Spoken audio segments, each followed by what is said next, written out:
সময়টা তাকেই দাও যে সময়ের মূল্য বুঝে, আর সম্পর্ক তার সাথেই রাখো যে তোমার গুরুত্ব বুঝে। নিজের গন্তব্য যেতে গিয়ে যদি পথটা কাটাময় হয়ে দাঁড়ায়, তবে পথটাকে পরিবর্তন করো, গন্তব্যটাকে নয়। যে সম্পর্ক মানসিক যন্ত্রণা দেয়, ভিতরে অশান্তি সৃষ্টি করে এবং সম্মানিত করে, সেই সম্পর্কটা জীবন থেকে মুছে ফেলা উচিত, হোক সেটা বন্ধুত্ব, আত্মীয় কিংবা কাছের কেউ।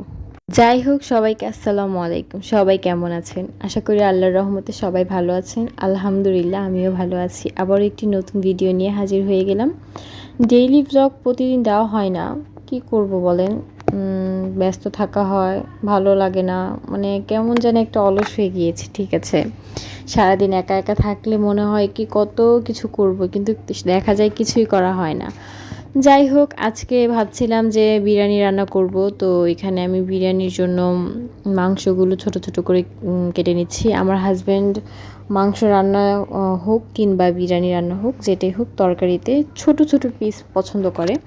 তো এখানে তো বিরিয়ানি রান্না করবো, জন্য আমি এখানে মাংসগুলো একদম ছোট পিস করে নিয়েছি। আর হচ্ছে এখানে আমি মাংসগুলো ছোট ছোট পিস করে ভালো করে ধুয়ে নিয়েছি।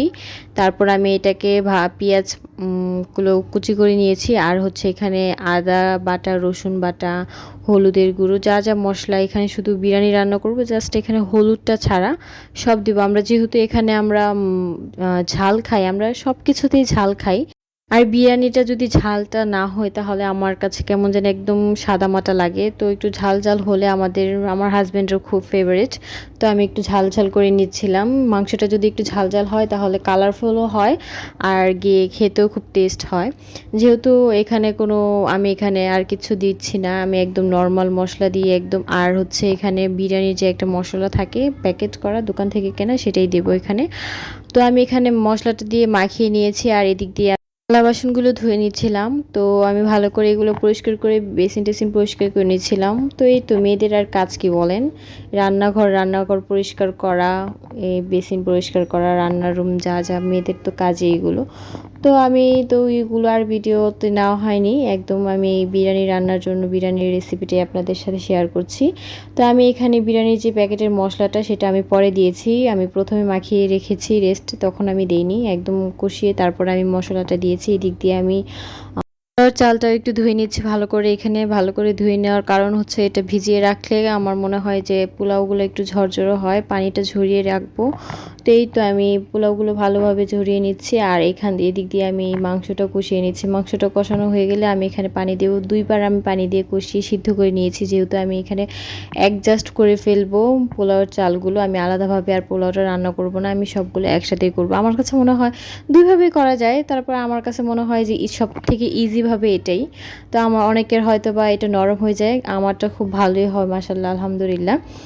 তো এই তো আমি পোলাওর চালগুলো ভালোভাবে ধুয়ে ঝরিয়ে রেখেছিলাম। তো আমার এটা মাংসটা হয়ে গিয়েছে সিদ্ধ। আমি 2 বার পানি দিয়ে আমি এটাকে ভালো করে সিদ্ধ করে কষিয়ে তারপর আমি এই চালটাকে দিয়ে দিচ্ছিলাম।